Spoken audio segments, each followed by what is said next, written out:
in Luhansk. Over Christmas, Russia has continued its assault on Ukraine's civilian infrastructure.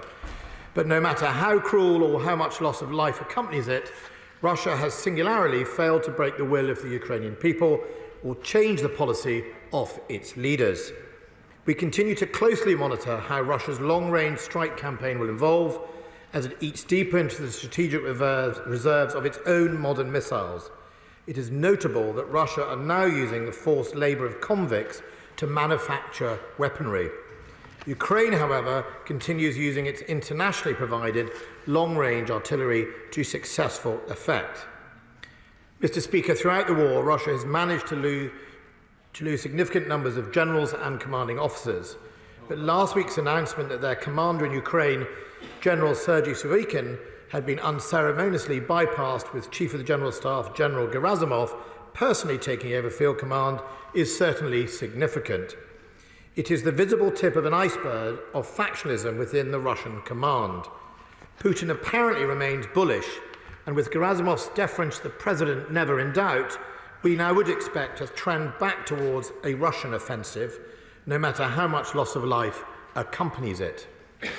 Mr. Speaker, in 2023, there is no loss of momentum from the international community, quite the opposite. President Putin believed the West would get tired, bored, and fragment. Ukraine is continuing to fight, and far from fragmenting, the West is accelerating its efforts. The United States has invested approximately $24.2 billion in support for Ukraine since the beginning of Russia's invasion on the 24th of February last year. It has delivered thousands of anti-aircraft and anti-armour systems and has recently stepped up that support, delivering Patriot air defence battery munitions and 45 refurbished T-72 Bravo tanks, as well as donating 50 Bradley infantry fighting vehicles to assist with the counter-offensive. We also welcome the decision of the French government to provide Ukraine with the AMX-10 light, highly mobile tank. And this has been used very recently in reconnaissance missions by the French army and was deployed as recently as the Barkhane mission in West Africa. Mr. Speaker, important as these contributions are in and of themselves, what matters more is they represent part of an international effort that collectively conveys a force multiplier effect. None of this is happening unilaterally. No one is doing this on their own. Soon I shall be announcing the first round of bids to the joint chaired Danish-UK International Fund for Ukraine, and I'm grateful for Sweden over the festive period for adding to the pot of money donated. That now includes Sweden, Denmark, Norway, Netherlands, Iceland, Lithuania, and others have donated to that fund. Meanwhile, Russia, isolated without such support, has now lost over 1,600 main battle tanks in Ukraine since the start of the invasion. But if we're to continue helping Ukraine seize the upper hand in the next phase of conflict, we must accelerate our collective efforts diplomatically, economically, and militarily to keep the pressure on Putin. In December, I told the House that I was developing options to respond to Russia's continued aggression in a calibrated and determined manner. Today, I can announce the most significant package of combat power to date to accelerate Ukrainian success. This includes a squadron of Challenger 2 tanks with armoured recovery and repair vehicles. We will donate AS-90 guns to Ukraine.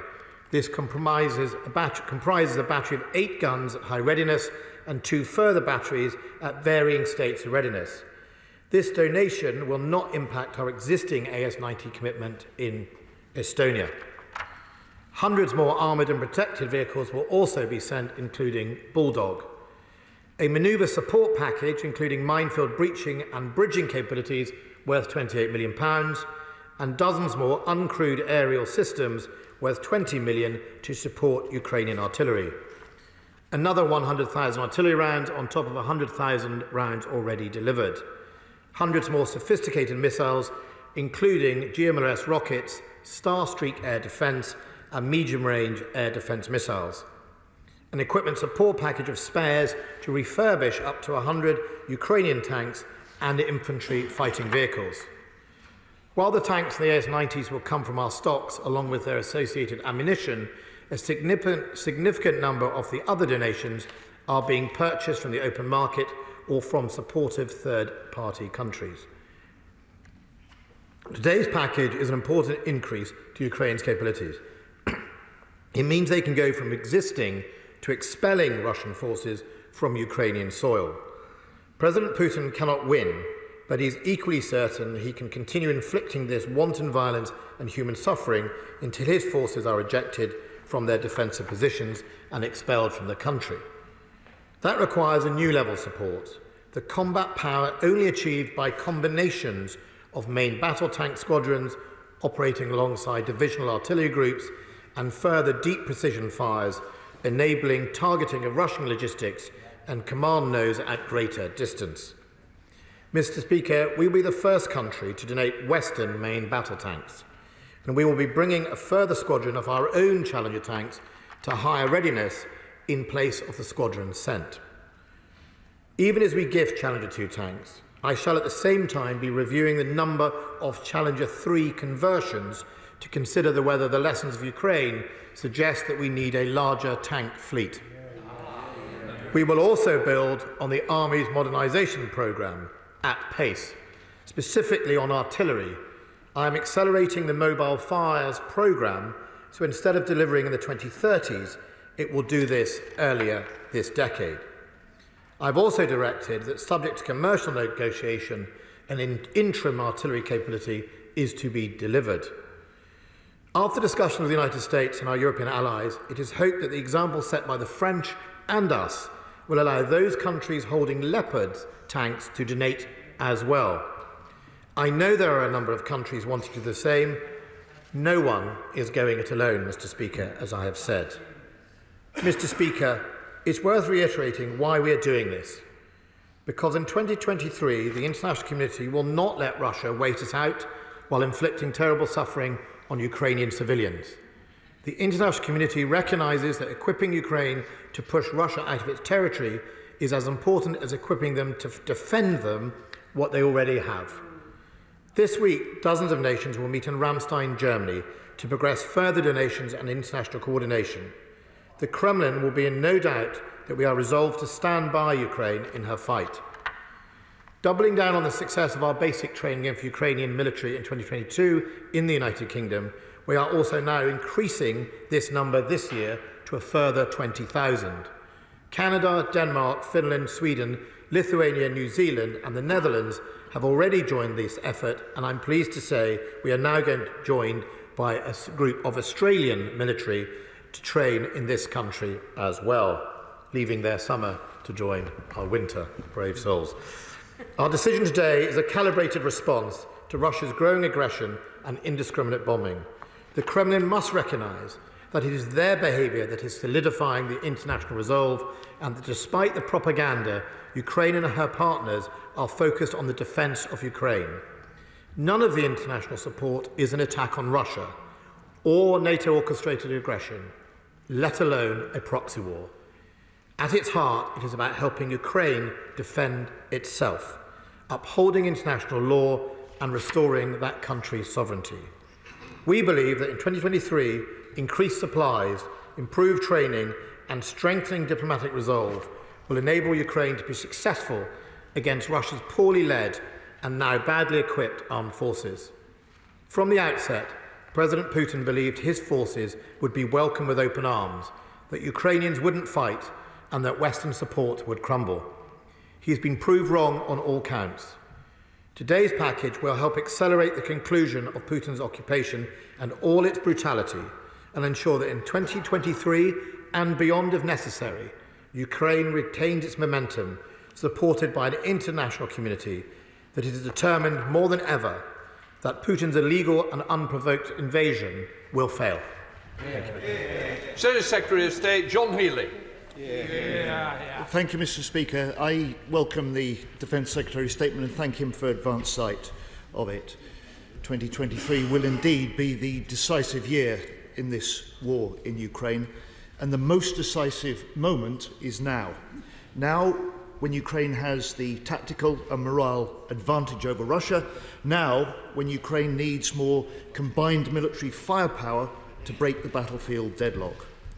as the NATO Secretary General said yesterday, it is important that we provide Ukraine with the weapons it needs to win. That's why this first package of UK military assistance for 2023, with tanks, artillery, infantry vehicles, ammunition and missiles, has Labour's fullest support. Challenger 2 is a world-class tank, and it can help Ukraine retake lost ground and limit the cost in Ukrainian lives. So we're now sending 14. How many tanks does Ukraine need for a successful counter-offensive? Are the 14 Challengers currently in active service or in storage? When will they be delivered into the field in Ukraine? What combat engineering vehicles will be delivered to support these tanks? Will any UK forces personnel be deployed into Ukraine with these vehicles? And the integrated review cut Challenger tanks from 227 to 148. So I welcome the Defence Secretary's review of Challenger 3 numbers. When will he announce the results of this review? And is he reviewing other army cuts? Now, Mr. Speaker, the Armed Forces Minister told me in a parliamentary answer last week that Challenger 2 training takes 33 days for gunners, 46 days for drivers and 85 days for crew commanders. The Defence Secretary made no mention this afternoon of Challenger training. Will the UK provide training alongside the tanks? And how long will the training for Ukrainian troops be? Mr. Speaker, President Zelensky has confirmed the wider importance of this UK military package, saying at the weekend, this will not only strengthen us on the battlefield, he said, but also send the right signal to other partners. And the Defence Secretary today said he hopes that this UK military aid will help unlock more coordinated support from other nations. So I, like him, welcome similar moves already announced by other NATO nations in recent days, particularly the US and France. But can I ask him, how many of the 14 Leopard-using nations may provide these tanks now to Ukraine? What more does he expect from allies at the Ramstein meeting on Friday? And it's been 5 months now since he announced the international fund. When indeed will allocations be made? Now, the Prime Minister has talked at the weekend about seeing a surge in global military support for Ukraine. How's the Defence Secretary going to ensure a continuing surge in the UK military support? What more can Ukraine expect from the UK? Because, Mr. Speaker, you know, and the Defence Secretary knows, I've argued for months that ministers must move beyond ad hoc announcements and set out a full 2023 action plan for military, economic and diplomatic support, a case the Defence Secretary has fully accepted, because this will help give Ukraine confidence in future supplies, it'll help gear up our own industry, it'll encourage allies to do more, and it will make clear that things will get worse, not better, for Russia. So, Mr. Speaker, one of the clear lessons from the last year in Ukraine is that nations need to have large reserve stocks of certain weapons and ammunition, or the ability to produce them quickly. The UK has neither. And we are still moving too slowly to replace the weapons donated to Ukraine or find new wartime ways of making weapons more rapidly and more cheaply. Now, there was no mention in the Secretary of State's statement this afternoon about replenishing UK stockpiles or a new industry plan. Can he update the House on the action he's taking? And finally, Mr. Speaker, and importantly, he said today's military package means Ukraine can go from resisting to expelling Russian forces from Ukrainian soil. Will he confirm that this now is the UK's strategic aim for Ukraine? Secretary of State. Thank you, Mr. Speaker. And if you indulge me, there are lots of questions, and I will do my best to answer them all. I'm grateful to the Right Honourable Member and for his party's support, which, as he said, has been ongoing and enduring throughout this whole process. And I believe it's what allows the UK to be prominent in standing tall for international human rights and defending Ukraine. He asks, the Right Honourable Member asks what level of support Ukraine will need, such as in scale. And if he will indulge me, I can't be too specific, otherwise I don't want to set out to our Russian government exactly the inadequacies or strengths of the Ukrainian armed forces. But it is safe to say that the Ukrainians will require an ongoing commitment that grows to the size of divisions in its armed forces, but also in the last, obviously, year nearly, what we have seen is Ukraine grow its own army to have significantly hundreds of thousands of men and women under arms, now equipped not only with Western equipment, but also captured or refurbished former Soviet or Russian equipment. The Polish government themselves have donated over 200 T-72 tanks, for example. So the key here for all of us is that in the next phase, to make sure we help them train and combine all of those weapon systems in a way that can deliver a combined arms effect in a mobile manner to deliver an offensive that is required, or offences that are required to achieve the goal of expelling. And I'll come to his final point in that it is the UK's government position that Putin's invasion fails and that Ukraine restores its sovereign territory, and we will do all we can do to help achieve that, and that is this package is part of that. And if I was to say that obviously the challenges should be viewed alongside the 50 Bradleys from the United States, that those are the ingredients effectively of your battle group with divisional level fires of either AS-90s or other 155 howitzers.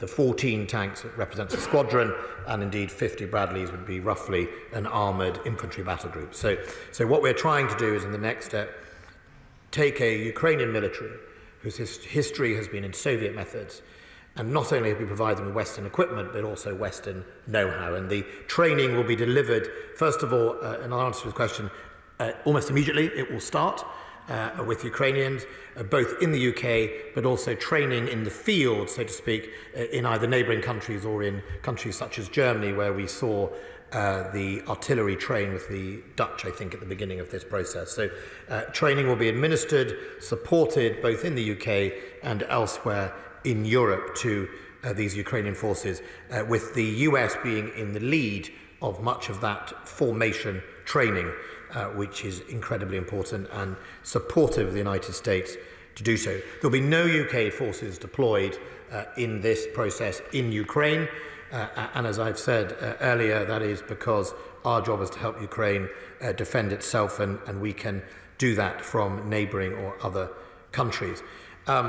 Yes, I know the training cycle. I once was a trooper in the Scots Dragoon Guards in 1988, and I think I started my time in a Chieftain tank, which I think you'll be lucky to see in a museum these days. But nevertheless, I think what the Ukrainians have showed us, even in their basic and other specialist training, is when you are determined and you're wanting to go back and fight for your country, their work ethos, their hours they put in is quite extraordinary. And I'm very confident that in one level they'll soon be showing us the way in how to fight this equipment. He references one of the army cuts. Look, I've come to this dispatch on numerous occasions and admitted how woeful our Army's equipment programmes have been in the past and how behind and out of date they have been, which is why we've committed over £24 billion of investment into their equipment, the Army's equipment alone, over the next 10 years. Deep fires, I've said I'm bringing forward, Recce, getting Ajax back on track, ISR capability, tanks, Challenger 3, and indeed the Boxer fleet, plus many other investments into the Army. It is incredibly important. I take it seriously, and I know the Right Honourable Gentleman does too, and we have to deliver an army that can stand shoulder to shoulder with its peers, never mind its enemy, and I think that is important to say so. On the area of the Leopard coalition, I think as they're calling themselves, it has been reported that obviously Poland is very keen to donate some Leopard, as is Finland, who have expressed.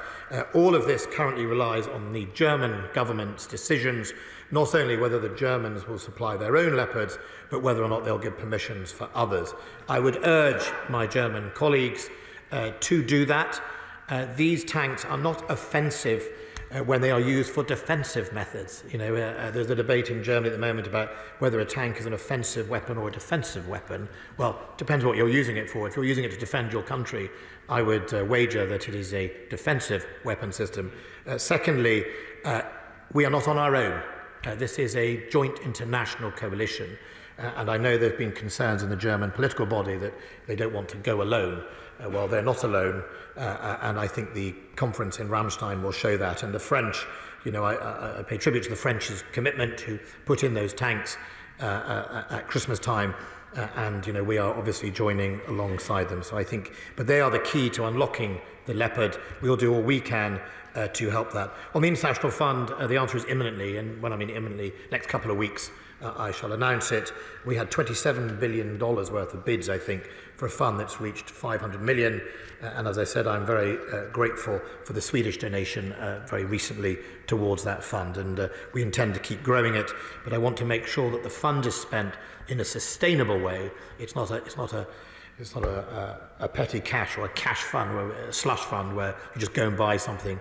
I want it invested in things like production and supply chains, because what is going to be key is whether you're maintaining tanks or artillery supplies, you need an active production line. And that goes to his very last point, Madam Deputy Speaker, which was being too slow to place orders. One of the reasons it has taken time to place orders, as he knows, is there is no supply chain sometimes. And you have to wait for the supply chain to be either reinvested in or redeveloped or indeed found again, new suppliers, before you'll even get a price for the taxpayer or indeed a contract delivered. And that's what happened with the N-Law. As much as we would love to have placed the order on the next day, some of that supply chain was 15 years old and had to find some new suppliers. Then we got a price, then we got some partners, Sweden and us, placed an order, and by doing so we managed to reinvigorate that supply chain and hopefully more jobs with it. Thank you. Select Committee, Tobias Oakwood. Thank you very much, Madam Deputy Speaker. This conflict is not going to end anytime soon. Putin is moving his country to a war footing, preparing for a spring offensive. So tactically speaking, finally seeing some serious NATO standard tracked hardware being gifted to Ukraine is very much welcome indeed. And it's another example of the UK leading, ever pushing the envelope of international support for Ukraine. But as other nations follow our lead, maintaining so many NATO variants of vehicles and equipment, of tanks, APCs, artillery pieces as well, is not practical in the long term.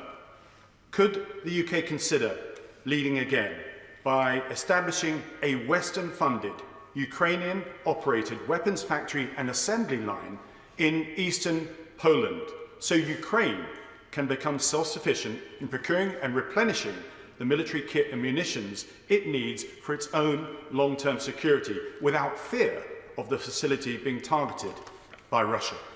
Secretary of State. Well, I'm grateful to my honourable friend, and his suggestion is absolutely correct.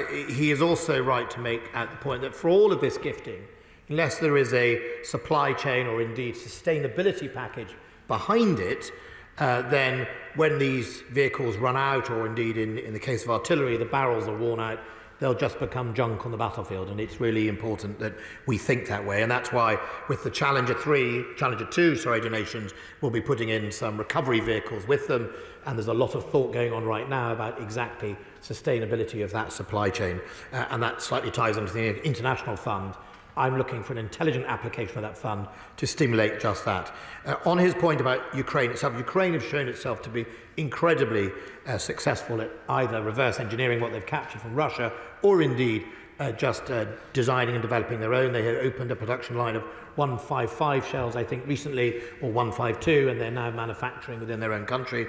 But I will also say that we're going to get to the same way he wants to, which is I'll use things like the International Fund or Kindred in order to fund those supply chains over the border. And if Ukraine approaches us with ideas for transferring the IP for us to make it for them, or for them to make it here or anywhere else, I'll be very open to doing that. SNP spokesperson Dave Dugan. Thank you, Madam Deputy Speaker. I welcome the detail and the substance of the Secretary of State's statement, and I believe, moreover, that the timing is very welcome, closing in as we are on the first anniversary of the outrageous attack on Ukraine by Putin and his forces last February. We must, all of us, regardless of our political allegiances or differences in other areas of politics, stand up for the international rules-based system, the rights of sovereignty and the values of self-determination where these are under attack. Not simply at the outset of conflict, Madam Deputy Speaker, when hackles are raised and outrage peaked, but now as we endure almost a year of the effects of this conflict on these shores, in our homes, in our industry and wider resources, as we continue to witness Russia's hybrid terror heaped upon the people of Ukraine. Now is the time to double down on the West's support and commitment to Ukraine to defend herself against this aggression, and time to leave Putin in no doubt that the West's resolve, politically and in every other respect, is there for Ukraine to see this the distance. I'd like to know three things, Madam Deputy Speaker. The Secretary of State said on the 12th of December that he wouldn't pursue sending redundant UK Warrior infantry fighting vehicles to Ukraine due to it being a tracked vehicle weighing 28 tonnes and the logistical tail that comes with these vehicles. So what has changed in a month to allow him now to send a squadron of 68-tonne Challenger tanks with a very much more complex logistics and support burden to go along with them? Can the Secretary of State also set out what the duration between this announcement and these Challenger 2s having operational effect within the Ukraine battle space? And given that European and NATO nations must doubtless follow this development with similar donations of Leopard 2 tanks, is the Secretary of State prepared not just to review the numbers of Challenger 3, but whether Challenger 3 will be the right solution for the UK going forward at all? When we see Challenger and Leopard 2 going toe-to-toe with the same peer adversary, we'll see very much clearer then which is the better tank. Secretary of State. Look, I'm always happy to keep under review the number of tanks and what we have. One of the lessons of Ukraine is, however, that modern or not so modern tank, unless it's properly protected, supported either by counter-drone capability, electronic warfare, or indeed a proper wrap, then it can become incredibly vulnerable. It can go from the lion on the savannah to suddenly a very vulnerable thing. And so when you look at the finite amount of money we would all have in government, how much do you make a perfectly formed battle group, or how much do you take a risk? The Russians took a risk on the road to Kyiv, and that is where we are. But the difference between the Warrior and the Challenger obviously is a different vehicle. But secondly, as I referenced earlier, the 50 Bradley, the United States vehicles, are in a better probably condition than our Warriors. But secondly, these Challengers are designed to complement those, and hopefully we will be training together with the Challenger and the Bradley and to interoperate. Secondly, there are issues with the Warrior fleet. Obviously, I'm happy to constantly look at that. I won't rule it out. But for now, taking 12 tanks as opposed to what would probably have to be 40-odd Warrior to make it a sort of company-sized level, I think I would prefer to focus on the AS-90s and indeed the Challenger tanks to make that difference. Sir Ian Duncan-Smith. Madam Deputy Speaker, can I welcome the statement from my right honourable friend? Can I say it with the member for Bradford South? I had the privilege just before Christmas of working south of Kharkiv with a British charity, the Siobhan's Trust, feeding thousands of dispossessed Ukrainians. But while there, I was able to talk to a lot of the Iranian military. Two things. I want to congratulate my right honourable friend, because the one thing they were saying was they were very, very disappointed in Germany's failure to give permission for the Leopard tanks to be sent to them as originally arranged, and they now believe that, of course, this decision by Her Majesty's government will help unlock that.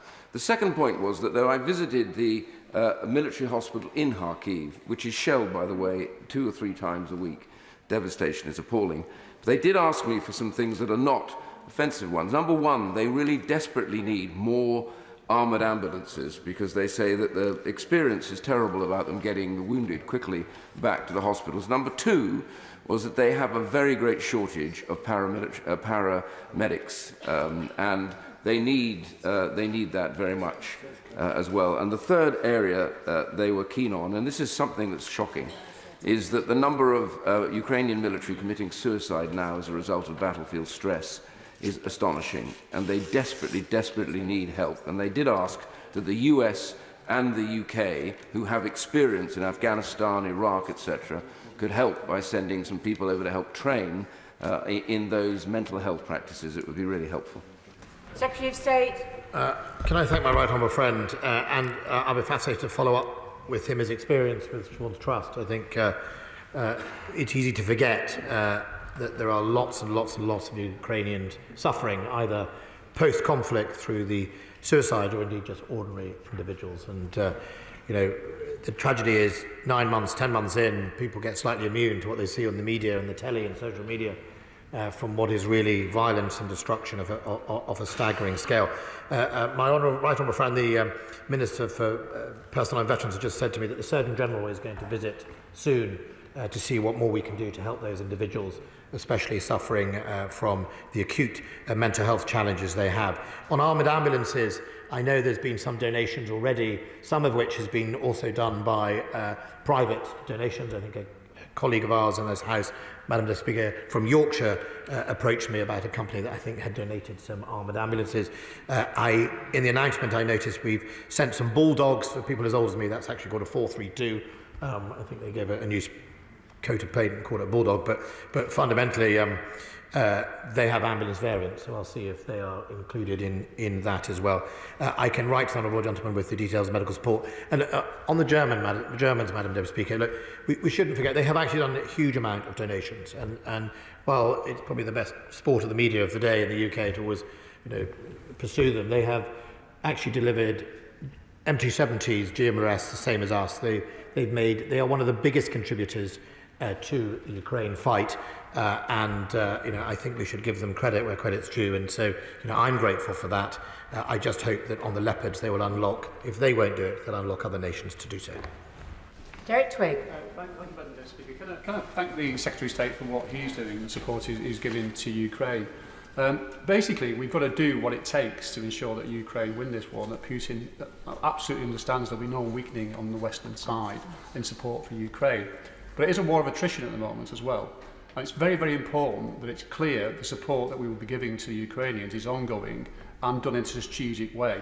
And while I welcome the challenges, they needed these many months ago, and we seem to be piecemeal giving bits of help to the, I'm not in any way undermining the amount that's been given so far. And it means a much more strategic approach in terms of ramping up our production, but in the West as a whole in terms of support there, but also to replenish our own supplies, as my right honourable friend, the Shadow Secretary of State, said. And can I say this final thing to you, didn't mention, is Belarus. Are we giving a very clear message to Belarus, because of the reports coming through today about them training, joint training exercises with the Russians, that any infringement upon Ukrainian soil from Belarus will meet with serious consequences? Yes, on Belarus, it's been interesting that Putin's loyalist ally seems to still not yet have committed his forces himself in it, and I think that slightly speaks volumes about, I think the neighbours are sensing quite how weak Putin in one sense has become. When the bully isn't able to bully in the playground, I think you start to see consequences Kazakhstan and elsewhere. Look, we have seen Russians move units up to Belarus and then back out again.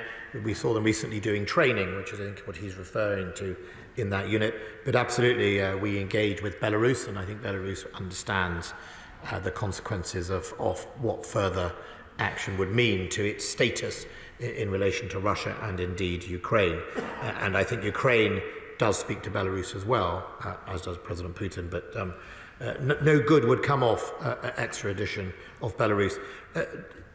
Madam Speaker, just on the piecemeal claim, I understand that, but I also come and balance the calibration that we're trying to achieve with what we do now, and it is important that we do it as a coalition together. The amazing thing about the Ukrainian support is actually it is huge amounts of bilateral arrangements. It isn't, as Russia would like to accuse us of, a NATO-orchestrated event. It isn't a proxy war. It isn't an attack on Russia or Russophobia. It is fundamentally like-minded countries recognizing the wrong that's gone on in that country through the invasion, coming together, and they would like us to believe all those other narratives. It's not. It's defending a country, defend itself, And what's great is how many countries around the world agree with upholding human rights and international law and want to come together to help. Francois. Deputy Speaker. I warmly welcome the Secretary of State's statement this afternoon, not least as the Ukrainians are now clearly fighting for our freedom as well as for their own. But after what one might call a bruising encounter battle last week between his departmental witnesses and the Defence Committee over the achingly slow re-equipment of our own British Army, I welcome his sense of urgency on that too, but could he specifically declare some of our AFV programmes such as Boxer, the Challenger 3 upgrade and indeed the Mobile Fires platform as urgent operational requirements, which would mean that we effectively cut all the usual procurement bureaucracy and bring those vital systems into service as soon as possible? Well, my right honourable friend is as keen as I am on changing the history when it comes to procurement, and it is remarkable that when it comes to assisting Ukraine, how speedy we can get things into the field, or indeed how we can adapt things, or how manufacturers seem to magically adapt things, and there are lessons in there. I'd already started the process earlier of accelerating the Challenger 3 programme last year. I didn't want to take the gap in the middle of the decade, but of course when you accelerate you take risk, but nevertheless I think that is important. I will definitely look at his suggestion. Of course the one elephant in the room on the suggestion of accelerating is Her Majesty's Treasury, who would have to reprofile the budget, and of course as the time of the IR approaches I shall engage with my right honourable friend the Chancellor. Secretary Ben. Thank you very much indeed, Madam Deputy Speaker. Night after night, the Russians continue to fire missiles at the Ukrainian civilian population, and we saw at the weekend the attack on the residential block in Dnipro that has so far claimed at least 20 lives. Just before Christmas, the United States announced that it would provide the Patriot missile system to Ukraine. What assessment has the Defence Secretary made of the impact that will have on Ukraine's ability to defend itself against these missiles, and what further capability could Ukraine use in order to try and further mitigate the effect of these frequent attacks which are trying to destabilise the country and cut off the energy supply? The right honourable gentleman made an observation about the powerful and enduring impact of these horrendous attacks. There is echoes of the V1 and the V2 campaign with little intelligence targeting by the looks of things, and an attempt to terrify people across the Ukraine. Firstly, the way that I think it has improved the defence of the airspace, and despite Russia's claim, the vast proportion still of those munitions don't make it through. The tragedy is some do, and we of course would all like to work to make it 100% certain. The Patriot missile is obviously a long-range interballistic missile, effectively interceptor, and is probably more used at some stages against some of the more sophisticated UAVs or missiles that could be fired or are fired occasionally, and of course we'd all be worried about the next Iranian ballistic missiles if they were put in. The other thing volume is what the Ukrainians need. They need volume of the short range, the medium range. They need volume of ammunition to deal with some of this whole range of UAV. That's the real key, is that you can have the most sophisticated launchers in the world, but if you can't afford the missiles, you soon run out, as Russia is now finding itself. Volume and better coordination and better targeting. The United Kingdom has helped, and I said in the House last time that we used our knowledge to advise them and help them on how to layer their air defence better and to prioritise the infrastructure they need to defend, because there are so many targets that the Russians are firing at. They need to start with the priority list, and they're doing that now. It is having an effect, but that's why we're now seeing Russia being more indiscriminate, just throwing it at anything that's less predictable and therefore harder to defend. Wendy Morton. Thank you, Madam Deputy Speaker. I'd like to thank my right honourable friend for his statement today and the welcome news of the latest UK package of support, including the Challenger 2 tanks and Bulldog, and also the support from other international partners such as the US and France. But can he reassure us that he plus colleagues in the FCDO and the diplomatic routes that we have will continue to do all they can to make sure that we bring on board maximum support from other countries and through the bilateral relationships that we have, because that is going to be so crucial to maximise the force multiplier effect that he referred to in his statement earlier, both I think in terms of military and humanitarian. Yes, my honourable friend's right. You know, I come to this House obviously to talk about defence and weaponry and lethal aid.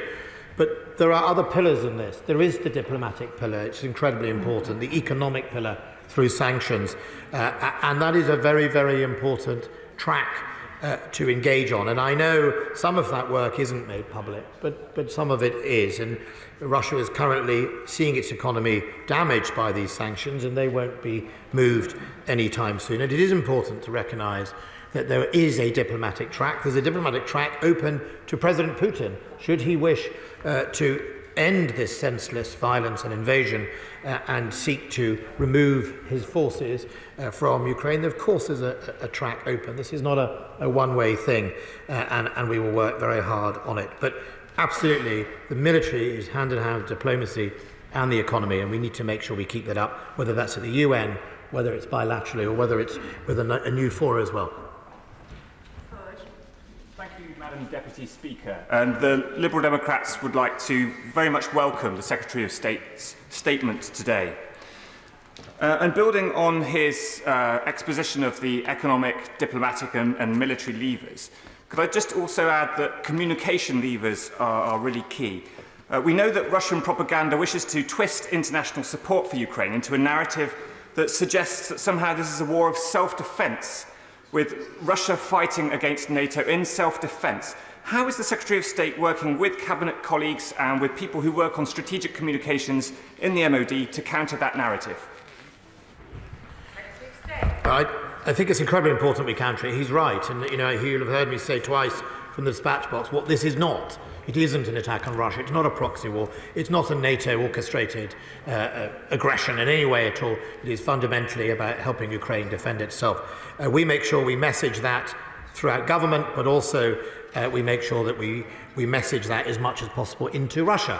So Russians understand the consequences of President Putin's badly thought through special operation. And it's also why I think what we're seeing is fractures in the Russian General Command and indeed the political leaders who themselves know that nothing is going to plan. But it is important, and it's important far further across the globe. When there are grain shortages in Africa or people can't afford it, it's not because of the West. It's because of what Russia has done in the Black Sea and Russia is doing to the ports of Mariupol and places like that. That's why Africans are finding it hard to get grain and paying more for it, because of Russia. Sir Julian Lewis. Thank you, Madam Deputy Speaker. My right honourable friend describes the Russian armed forces as poorly led and badly equipped. What assessment does he make of the Wagner Group that seems to be operating independently and with allegedly more successful effect? And am I right in thinking that an organisation that pulls criminals out of jail and sends them into battle is surely operating well outside the law of armed conflict? My honourable friend makes a really important point about Wagner. I think for a long time Wagner has operated outside the rules of any law. I think that has been its selling point in Africa, in Libya, in Mali, that pay for us with contracts or diamonds or whatever, and there are no rules, and they have been observed on numerous occasions engaged in war crimes and events, but their proximity to the Kremlin, of course, doesn't fool anyone that this is somehow some unilateral, purely commercial operation. Currently, we think they're using 2/3 of their force around Bakhmut area are 2/3 convicts taken from prisons. They're suffering approximately 2/3 casualty rates, so it's not a good deal if you're a convict in the Wagner Group. But it's also a very worrying reflection. If I was General Gerasimov, I'd be asking myself why I am outwitted, outperformed by a bunch of mercenaries and rivals, by the looks of things, in Moscow. And what does it say about the Russian army? That it takes a bunch of mercenaries, as they would see it, to get some traction. However, I wouldn't believe Wagner's propaganda either. There isn't much traction. There is only death, either at the hands of their paid commanders or indeed at the hands of their own men to their own selves. You've seen the social media videos where they executed a convict of their own using a sledgehammer. Sir Chris Bryant. Thank you, Madam Deputy Chair. Deputy Speaker, sorry. This war hasn't been going on for 10 months. It's been going on for 9 years, and we do need to make sure that Putin ultimately loses. But it's not just about military solutions. It's also about economic ones, rebuilding, reconstructing, and frankly protecting many Ukrainians from the freezing cold this winter, and being able to put food on the table for their children over the years to come. At the moment, we've guaranteed something like £3 billion worth of financial support, but there's an easier solution. There's more than £23 billion worth of Russian assets sitting in British banks. Why don't we seize them and send them to Ukraine?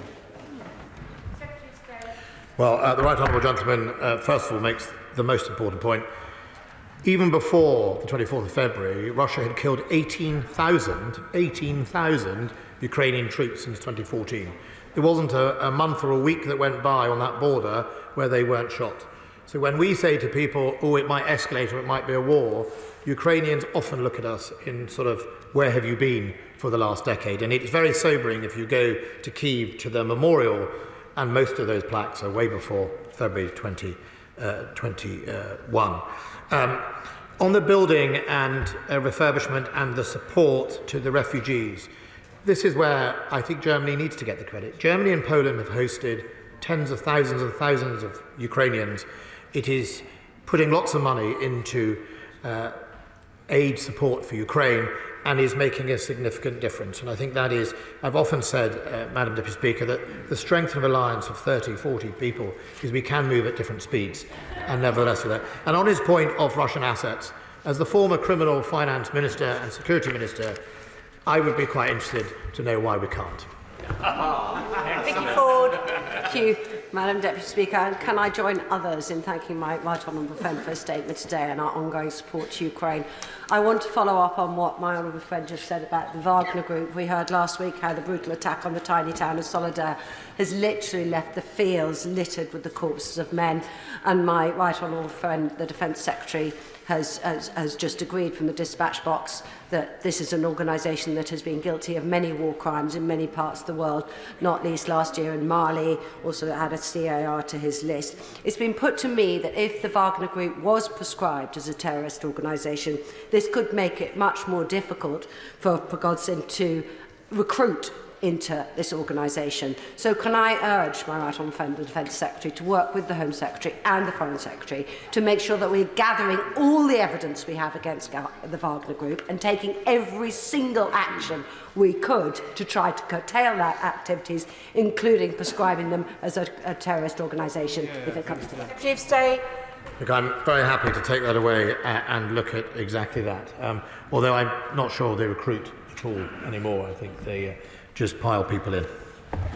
Rachel Maskell. Thank you, Madam Deputy Speaker, and I thank the Defence Secretary for giving a full exposition of the military aid which he is providing. It's so important that Ukrainians have the most advanced systems at their disposal. However, we also know that Putin is targeting the energy infrastructure across Ukraine. I wonder if he could set out a little bit more about what we're doing to help protect that and also rebuild it for the future. State. Yes, first of all, generators. We are providing generators and the international community is. I'm very happy to write to the Honourable Lady with the exact numbers of generators, in other words, to mitigate the effect of these strikes. At the same time, as I said to her the Honourable Lady's friend sitting behind her, that we have helped with the coordination and the priorities of that. And at the same time, a number of international partners are helping with the training and support of those brave men and women who are going out there to fix those infrastructures, almost immediately they are hit and taken down, and making more and more people able to look after the electricity infrastructure. But it is incredibly important. But of course, Putin will know that weather improves, hopefully, in the spring, and then some of his impacts will be lessened. So I think that's one of the other reasons we're seeing an increase currently of strikes. Sir Bernard Jenkins. How many defence reviews can my right honourable friend recall that have been preceded by fashionable commentators decrying the idea that main battle tanks had any utility in modern warfare? And now that that has been disproved, and my right honourable friend has made a hugely significant move this week by agreeing to send main battle tanks in the support of Ukraine's defence, will he consider sending more tanks if these tanks prove to be effective and can be effectively supported? And can we use this as an opportunity to bolster and strengthen the supply chain and manufacture of our next generation of tanks, now that he has proved to the Treasury that they are not a waste of money? Well, I'm grateful to my honourable friend. Well, first of all, the good thing about the Challenger 3 supply chain, it's in Stockport and Telford, is where we are doing the work on the Challenger 3s, and I'm delighted it's near where we're also doing the Boxers. So we are reinvigorating the land systems supply chain. But on his points about tanks, no one was ever writing that we should get rid of tanks, and indeed, hopefully my defence review was a bit better than the defence review that said there was no use for a machine gun after the Japanese-Russian war, or indeed the brave admiral who said that submarines had absolutely no utility in the lead-up to most of them being sunk, and I think the Firth of Forth by a German U-boat. So I don't think we said that, but I do think, yes, it has showed that armour is important, especially if not just from the basic protection of hand grenades dropped by UAVs, but it also shows that without your armour properly protected in a 360 way, you are also incredibly vulnerable to handheld anti-tank weapons that, if you notice, the British NLAW and the US Javelin are successfully remodelling hundreds and hundreds of T-72s from very short distance. So we have to have proper protection, both electronically but also in the layered defence that we need in this modern battlefield. Toby Perkins. Thank you very much, Madam Deputy Speaker. Whatever the manifold differences that we have in this place, it's good that people across Ukraine and Russia will have heard once again the resolute message from this place on all sides of the House. We support the Secretary of State's move to donate those Challenger tanks, and that we're absolutely resolute that Putin's aggression must fail. Now, the Secretary of State said in his statement that the Challenger tank donation will help not only to resist the Russians, but also to expel them. We've heard Ukrainian officials and NATO Secretary General saying that Russia is planning a major offensive this spring. So can the Secretary of State tell us what more the UK can do to set up a broad support beyond tanks to support the Ukrainians to repel that major Russian aggression? I'm grateful for the honourable gentleman's comments. And look, I recognise that 14 tanks is not going to change the course of history. But it is also about trying to be that force multiplier, putting the 14 tanks to the 50 Bradleys and the divisional level of deep long-range artillery, and hopefully unlocking Leopard tanks across Europe. If we can do that, then I think we can raise a significant mass that is important to enable that fire and manoeuvre, that manoeuvre warfare that will be needed to push Russia out. Of course, Russia has plans for an offensive, and the Gerasimov being reappointed effectively, he'll be able to make the same mistakes twice that he did the first time.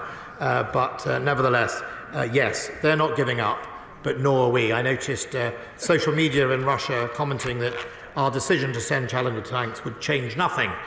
Yeah, he's right, it won't change nothing. Ukraine will continue to win and Russia will continue to lose. James Sunderland. Madam Deputy Speaker, can I please thank the Defence Secretary for his statement, which I welcome, and also to commend him and his department for the superb work that's been undertaken right now to help defend Ukraine. As he knows, armour is logistically very challenging. So could I please ask him to confirm how it's going to be deployed, whether risks to the supply chain can be mitigated at all, and also whether we have a plan for how we're going to turn our own land equipment availability back from red to green. Right, on the last point, and I'm grateful to my friend for the question, on the last point, the first point, of course, to be honest about the state of our armoured fleet, our land systems. I've been pretty brutal in the House here about how actually the state of it is not acceptable, and it hasn't been in a good state for over a decade, if not much longer. And how they've got away with that, how it's happened, I do not know. So if we're not honest, we can't start that process. We're putting the £24 billion to modernise or change that fleet as much as possible. And he's right on the supply chain. Not only are we well supported by some of the neighbouring states in thinking that through, the Slovakians have been very forward-leaning about helping support the T-72s or refurbishing, but also in making sure that we are doing an assessment of our supply chain to see what is needed. It is timely because obviously with our Challenger 3 upgrade we are needing a supply chain to be reinvigorated, and that's what we'll work on. But I'm very happy to meet with him to discuss it further. Jim Shannon. Deputy Speaker, can I congratulate the Secretary of State and our UK Government on following through on commitments to support Ukraine, the provision of the 14 Challenger 2 tanks and other donations as evidenced today in this statement. With the potential of a Russian offensive, clearly more tanks are needed. More anti-missile defences are also critical to enable Ukrainians to get on their feet and to survive and to end this conflict with Russia once and for all. Will the United Kingdom of Great Britain and Ireland has shown the will and the physical commitment? Can I make a special appeal, please, for the anti-missile defences so that Ukrainians can keep the lights on, heat their homes, save lives, and along with the generators and the engineering help is there, that Ukraine can rebuild itself? Yes, we're committed to that, and today I announced some more high-velocity missile and indeed low velocity, the other missiles, both made in Northern Ireland, that are doing a fantastic job. Richard Graham. Madam Deputy Speaker, the Defence Secretary has laid out very clearly the reasons why the government is providing a squadron of 14 Challenger tanks to help the defence of Ukraine. And he's also implied that issues of supply chain, spares, ammo and training have all been carefully considered.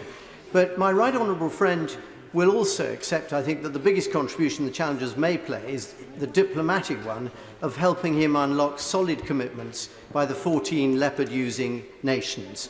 Could my right honourable friend confirm what he thinks the impact of any commitments at that meeting in Germany might be, combined with the Challenger tanks, on the Russian armed forces leaders?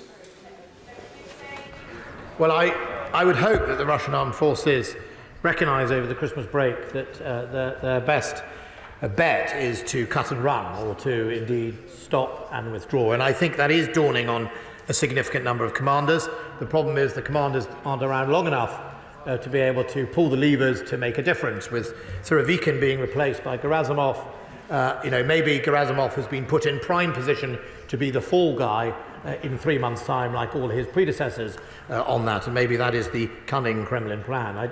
I don't know. But it is important that we recognise that somehow Russia needs to come to its senses about what is happening. The special operation has failed and is failing, and the best thing they can do is leave, and then we will try and find a way forward. McCartney. Thank you, Madam Deputy Speaker. Sadly, we've seen more evidence this weekend of Putin's barbaric targeting of civilian infrastructure in Ukraine, particularly with the residential blocks in Dnipro. And that's why I welcome today's announcement on the Challenger 2 tanks. Can the Secretary of State just confirm that we're not going this alone? And on behalf of my Ukrainian community in Huddersfield and Colne Valley, who are so proud of our steadfast support for Ukraine, can the Secretary of State also confirm we're continuing with our donations, as he said, of generators, humanitarian support and medical supplies for the Ukrainian people? Yes, those supplies are going to get even more important, and I'll do everything I can to stimulate more of that. And if honourable and right honourable members of the House have companies in their constituency who are keen or indeed are facing barriers to being able to do that, then please make sure that I am made aware, and we will see what we can do. Look, we just have to do everything in the next few months to stop this targeting off the cities and in infrastructure, help them see that through, help them defeat it. But, you know, targeting civilian blocks in Dnieper does nothing but commit murder. Dr. Matthew Alford. The removal of Russian forces from cities such as Kherson has led some civilians to return to their homes, even though the areas are contaminated with explosive weapons. Last week, as chairman of the all-party parliamentary group on explosive weapons, I met a Ukrainian MP who was seeking to put together a civil demining programme. Can the Secretary of State ensure that his officials will be available to meet with myself and other interested parties so that we may be able to put together a programme to help people as they return to conflict in an appropriate and timely manner? Look, I'm delighted to meet with him, or indeed my officials, with it. You'll notice within the statement I announced £28 million towards minefield bridging capabilities, combat engineering, which is desperately needed. I thank the Secretary of State for answering me for the statement. Point of order, Jim McMahon. Thank you, Madam Deputy Speaker. On a point of order, last week the High Court ruled against the Dartmoor National Park Authority, who sought to protect the right of free access for wild camping.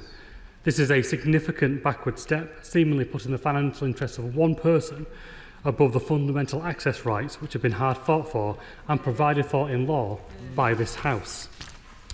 Madam Deputy Speaker, this goes beyond Dartmoor and could potentially put at risk rights and protections for national parks, including the right to roam. Can I ask, have you had any notice from the Secretary of State of her intention to make a statement to the House? And if not, can you advise the House on how best